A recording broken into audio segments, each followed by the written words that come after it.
मुझको बहुत दुख हुआ, दर्द हुआ। हम रिटायरमेंट करते ऐलान किया है, हमने एप्लीकेशन दिया, हमको रिटायर करो, हमको अपना हक दिया जाए। और हमको दुख है, हमको इतना टाइम में मैंने नौकरी दिया, 32 साल सिपाही से एएसआई तक, हमारा कोई भी इज्जत नहीं रहा। उसने अपने वडेरों को बचाया, जुल्फकार जखणी ने जो हमसे लड़ा है उसको रिलीफ दिया, हमको नुकसान दिया। हमारा दिल बर्दाश्त नहीं हुआ, दुख हुआ, हम बीमार पड़ गए। पता है क्या आगे आपसे इंतकामी कार्रवाई भी ले सकती है? वो पता बिल्कुल बंगश लेगा, पीपल्स पार्टी लेगा, हमारे साथ अल्लाह से ही खड़ा है।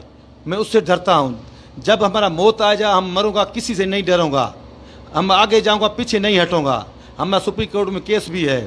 अभी मैं नौकरी से बर्दाश्त होता हूँ, नहीं करूंगा नौकरी, अलविदा करता हूँ पुलिस डिपार्टमेंट को। हम फ़ौरन रिटायर किया जाए, हम जो भी हक बनता है पेंशन दिया जाए।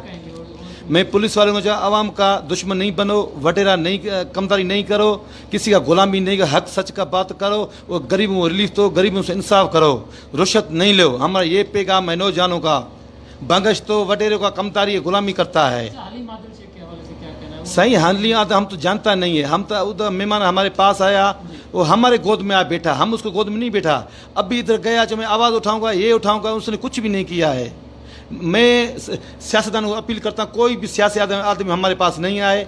ये हमको इस्तेमाल करता है, अपने को चमकाते हैं। मुझे कोई परवाह नहीं है सियासतदान हमारे, प्लीज़ हम गरीब हैं, हमको ख़राब नहीं करो, हमारे पास नहीं आए। हमारा अल्लाह मदद करे, वो इंसाफ करे। सियासतदान हमारे कोई भी, हम सियासी से वास्ता भी